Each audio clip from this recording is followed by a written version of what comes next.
Afternoon. How y'all doing? Facts from the Ghost. DJ Lottie Dottie. I did an auto recording this morning earlier, and I didn't have all the facts to support my reasons why I felt the Browns was, actually a field goal away from being, humiliated and embarrassed in a way to where it would have been literally maybe the talk of the NFL. Maybe. And um, I basically, you know, touched on a few things regarding how the Browns technically should have lost this game.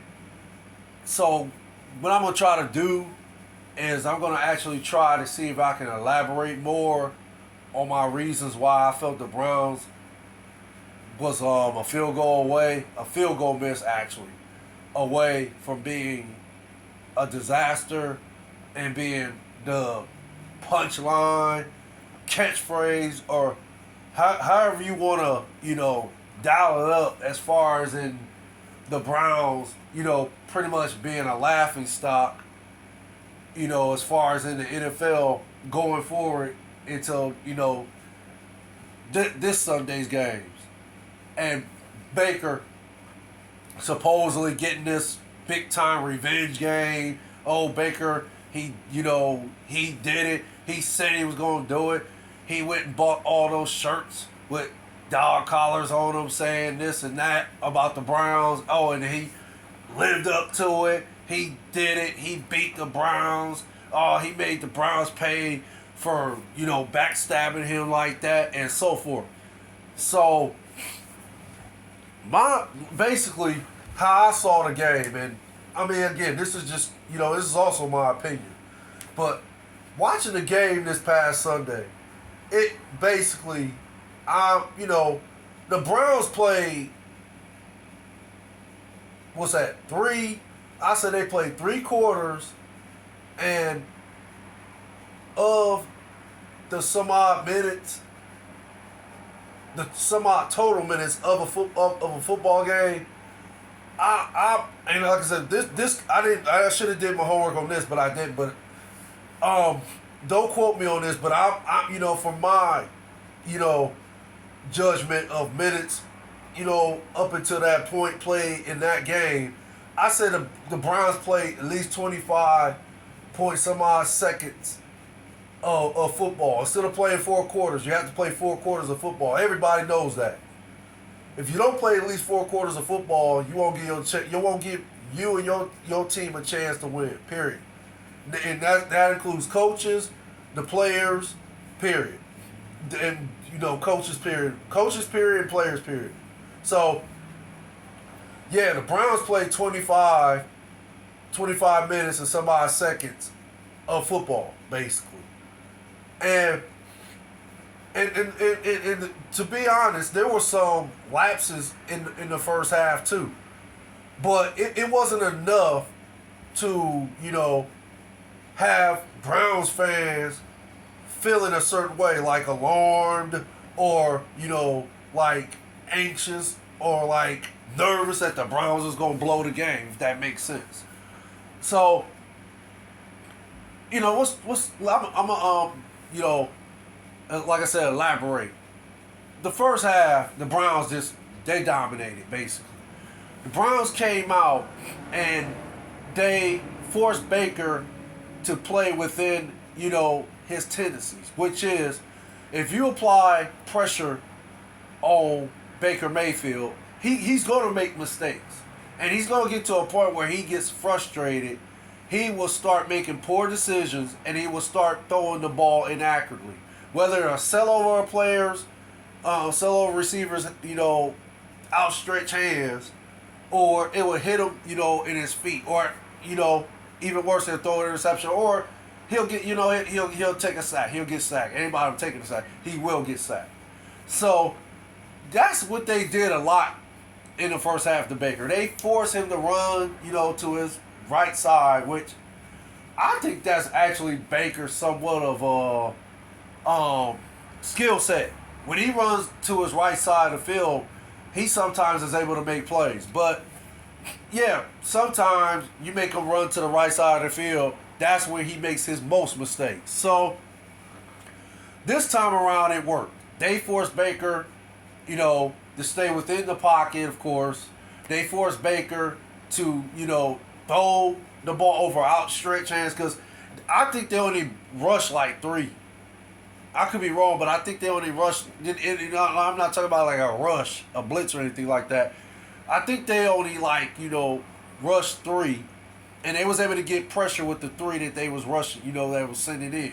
So what they were doing is they, of course, Joe was telling his defensive players, the linebackers, when you go in, keep your hands held up high.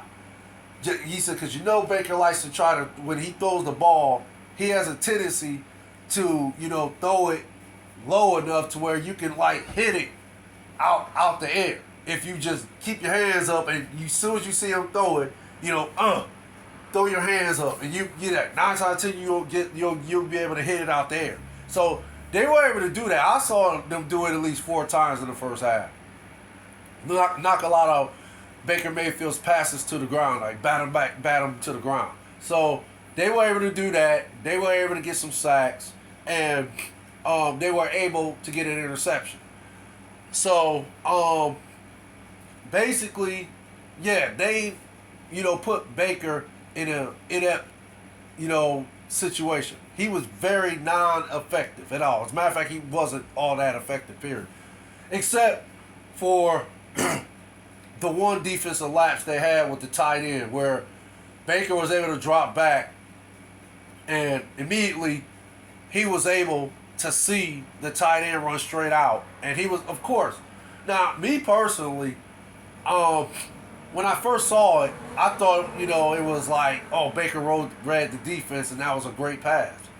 But the more I watch it and the more I listen to, other analysts like Shannon Sharp, for example, actually, anybody could make that pass, to be honest. I mean, it's, at least any of the quarterbacks. And I'm talking about bottom feed quarterbacks in the NFL.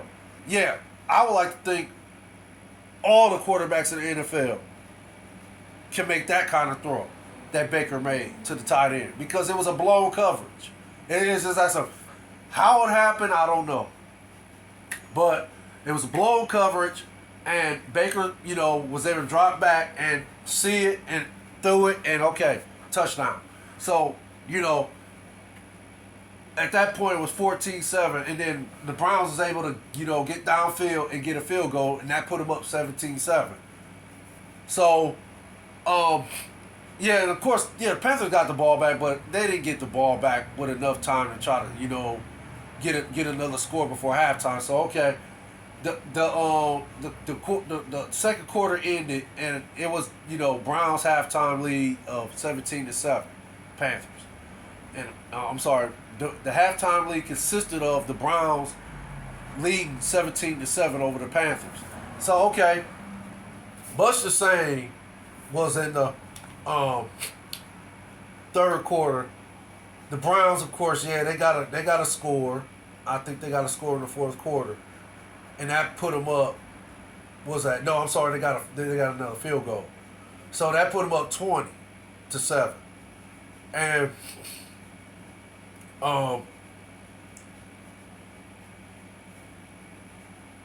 the last 4 minutes of the fourth quarter, the Browns was able to get another field goal, and that put them up 23-14.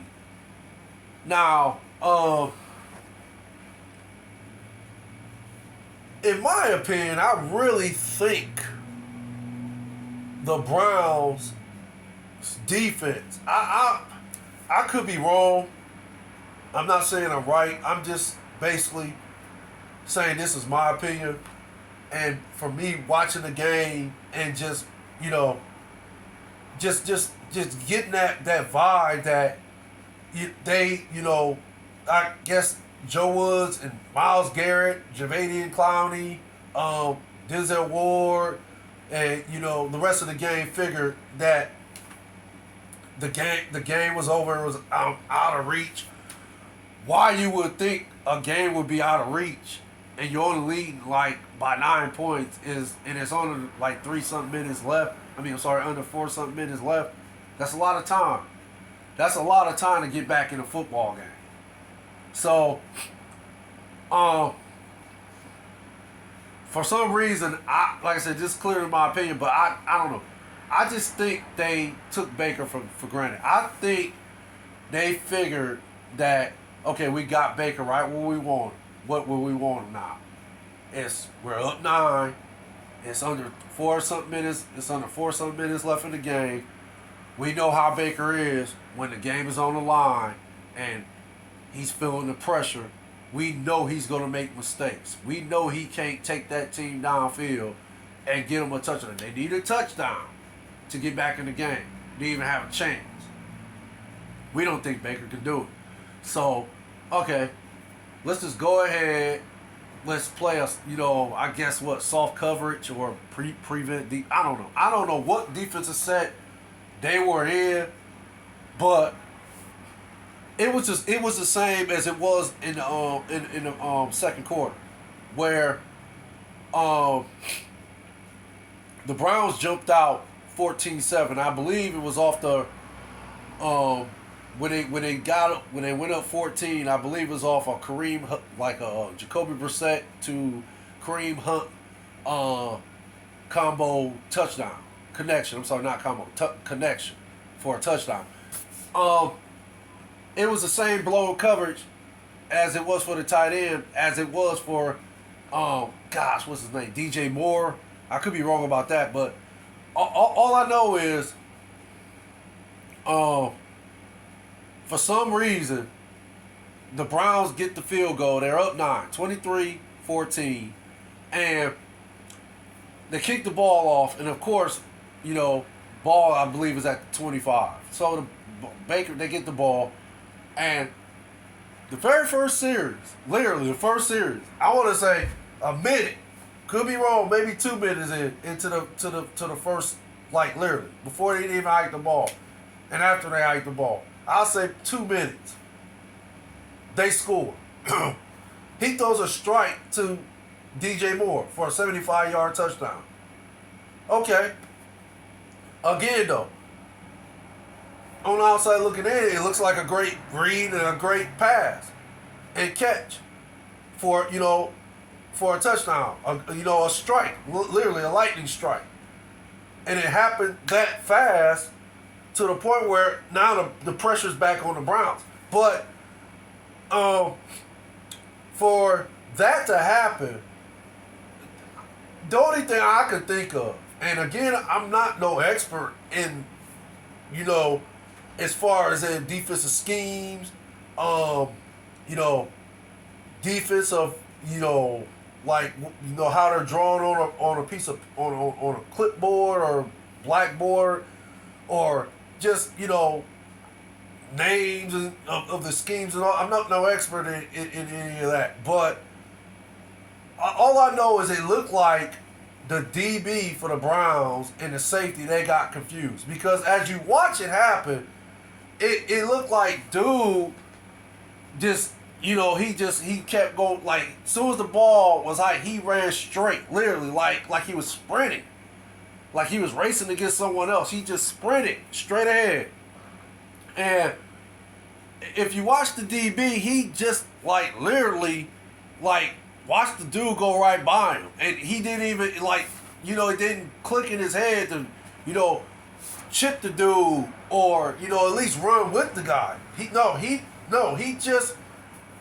patted back, and the dude literally ran right by him. And then, as he ran by him, he was wide open, and by the time the DB realized he was wide open, it was too late because he was on his way to scoring the touchdown. Now, the DB ran to the safety, I believe was John Johnson, and he telling him, hey, you were supposed to pick him up. Boom, boom, boom, boom, boom, boom. So, I don't know how that confusion happened. I don't know where that came from. But it happened. And of course, the Browns were down. I mean, the Browns were only up 2 points, 23-21. So now they get the ball. Like I said, all the pressure's on the Browns to score or get at least a field goal to put the game out of reach. So, here we go. They get the ball, and of course, I think they get a couple first downs. But, no, they didn't. The drive stalled pretty much. And it wasn't even much of a drive, actually. But it stalled. They didn't have to punt the ball. So, now, the Panthers get the ball back. And of course, Baker, and to Baker's credit, I think he played a decent game, a good game. I'm not gonna say he looked like an elite quarterback out there. I'm not gonna say he looked like, Baker's back, or the league better watch out. Here comes Baker Mayfield, the number one draft pick. Yeah, he's playing like a number one draft pick. Oh, he's about to show the Browns they should have never got rid of him. Oh, the Browns backstabbed him. How could they do this to him? He was the number one pick in the draft. If it wasn't for him, y'all wouldn't even be relevant. He took y'all to a playoff and won a playoff game the year in 2020? So, okay. No, I ain't saying he looked nothing like that, but he did play a average to good game. I mean, give him man some credit. He took the dang Panthers down the field, and I mean, Christian McCaffrey, of course.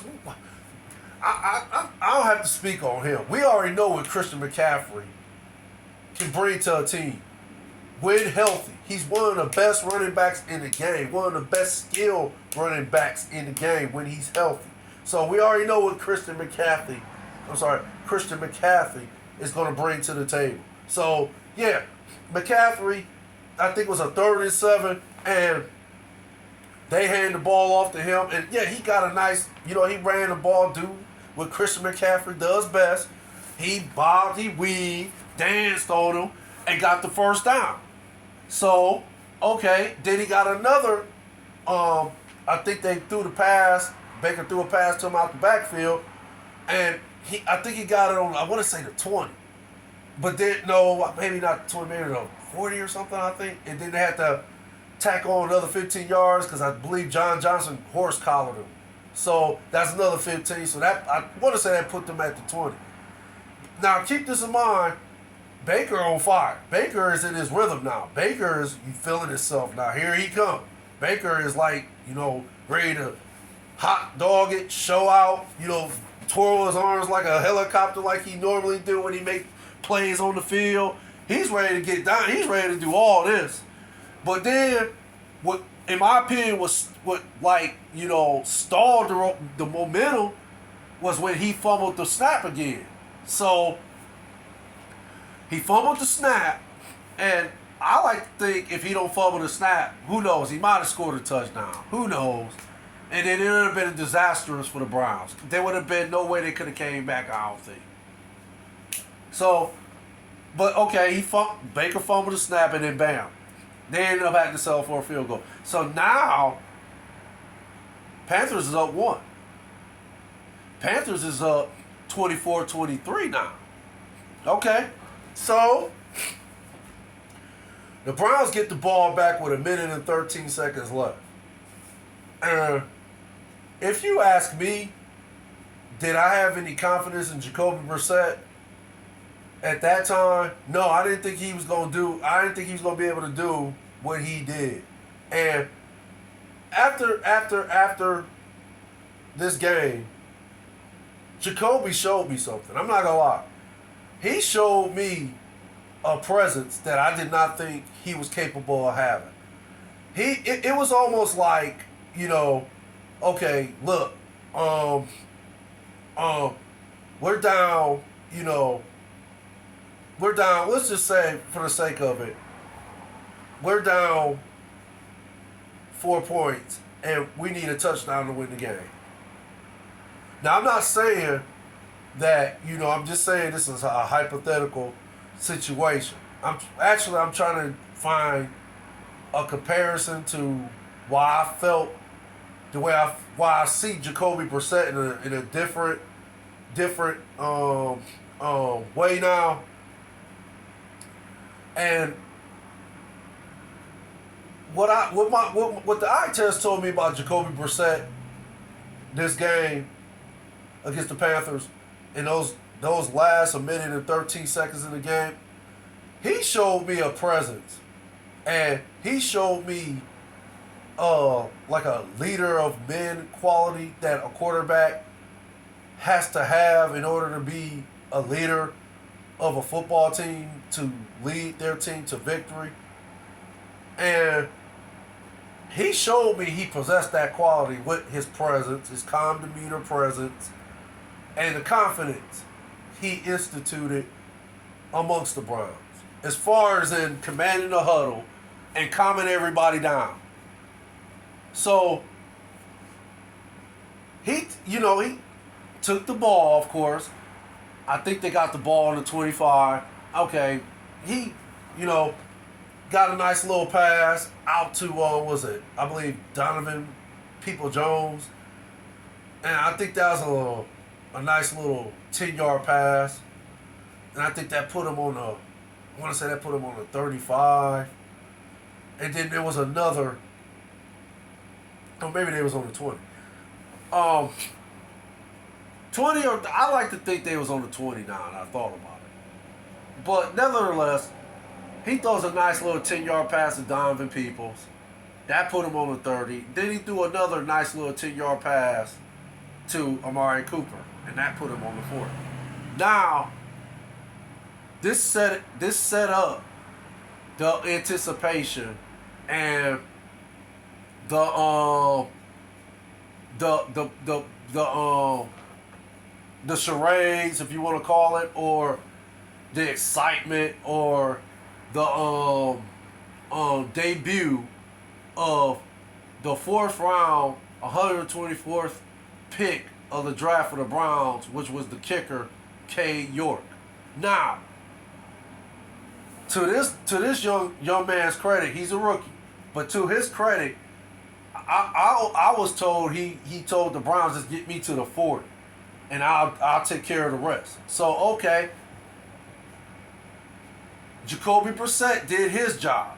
He got the Browns to the 40. So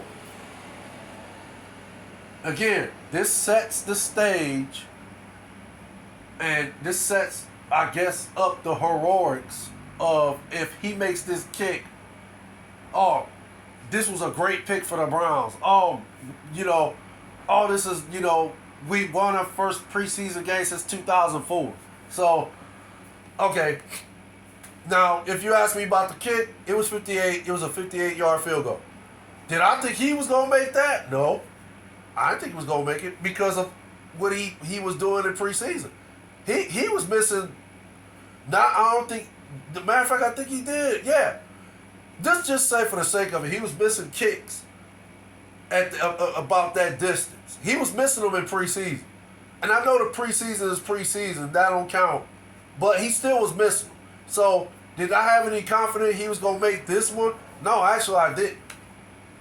So, of course, the ball gets high. He kicks it, and it appears I was about to be right. But then all of a sudden, as the ball is fading to the right, I ain't gonna say mysteriously. Here I go. No, this ain't Twilight Zone stuff. No, it's not. Even though I love science fiction, no, this ain't what I'm getting. This is not where I'm going with this. But the ball, as it appears it's gonna go like he shanked it to the right. The ball ends up curving to the left, and it goes right through the uprights. So, okay, the Browns win the game 26-24. Off the rookie's 58-yard field goal. So if you ask me, should I be super excited about the Browns winning? I mean, I'm happy they won. I'm glad they won as a Browns fan.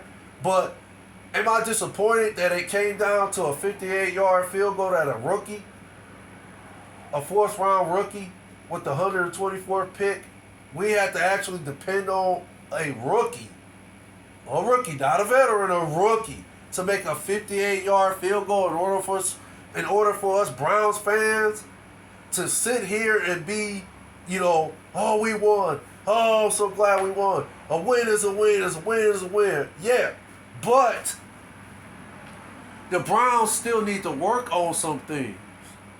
And I think it comes from, not everybody just not playing together all like that in preseason. Because I think Jacoby only played 2 quarters of a preseason game. And I believe that was against Chicago. But I think he only played 2 quarters of that game. And I think it was the last preseason of the game. And he didn't look, too sharp then. I think, it took him to the second quarter to get a first down for the Browns that game. But we still need some work. There's some work that need to be done, especially on how. And some people want to say that it's because we don't put our foot down on players, on teams and stuff like that. We just always we always have an approach when we're up, we're relaxed, we're calm. We always let the team get back in the game. But again, like I said, for me, in this particular game, I don't think that was the reason why the Panthers got back in the game. I just think because of all the emotions, all the talk, and all the back and forth as far as in Baker was, of course, chirping, and then the Browns, of course, they got to retaliate by simply chirping back.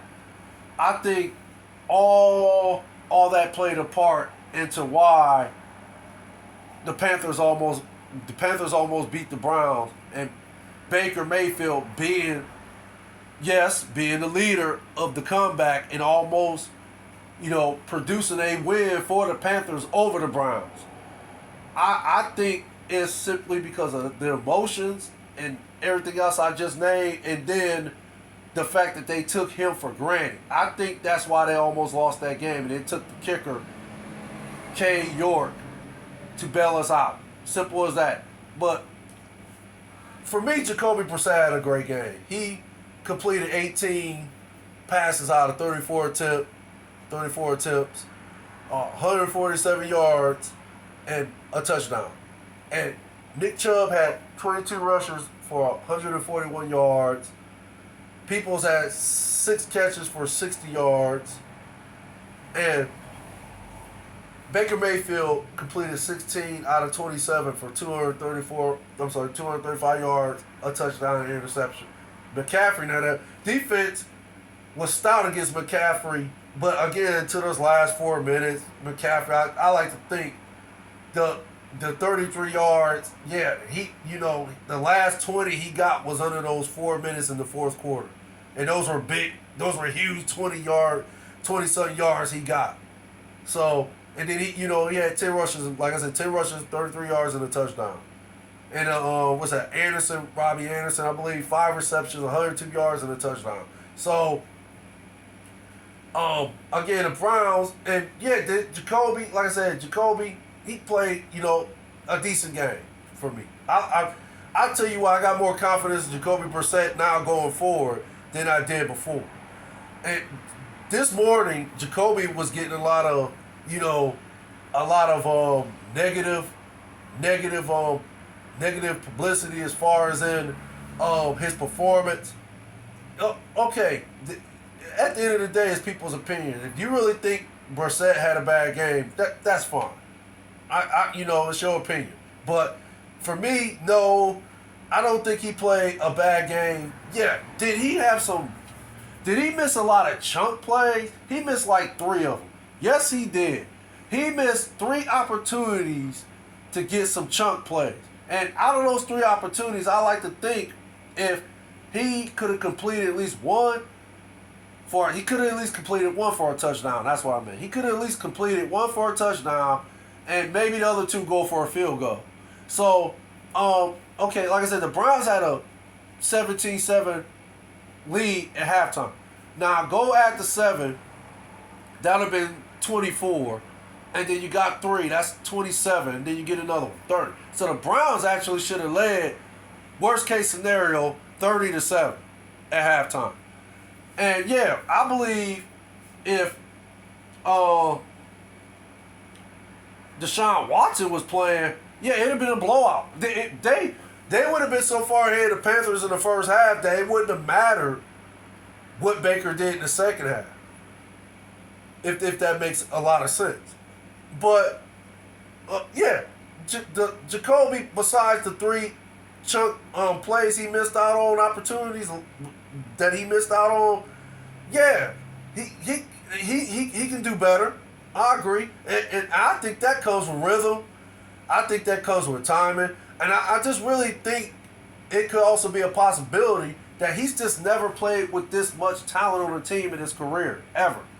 And I just think he is trying to, feel his way through the offense and, be able to acclimate his skill set to this talent that he's never played with before. So, for me, I believe that as the games progress going forward, I like to believe that Jacoby Brissett is going to get better. But again, that's just my opinion. And I'm only going off what I saw in the game. And for me, I have more confidence in Jacoby Brissett today than I did going into the game. So, yeah, Browns won 26-24. Cade York, 58-yard field goal. Yeah, it was magnificent to watch. Yeah, was I excited? Did I jump? Did I scream at the top of the ceiling? Yes, I did. So, we'll see what happens. We'll see what happens going forward. We'll see where the Browns is at when Deshaun Watson comes back. What is it? 10 games now. So, 1 game down, 10 more games to go for Deshaun Watson to make his Browns debut, and we'll see where the Browns record is at. By that time, we'll see where it's at. Then we'll see if they're in a some type of a playoff push, or they're leader of the division where they'll automatically get a playoff berth. We'll see. We'll see how all this transpires. How all this transpires when Watson comes back, and we'll see where their record is at by that time. But thank you for listening. As always, hit that like or subscribe button. And if you didn't like the video, I still appreciate you always listening and taking time out your day to just hear my opinions. Thank you. Y'all stay safe out there. Stay blessed, you and your families. One love.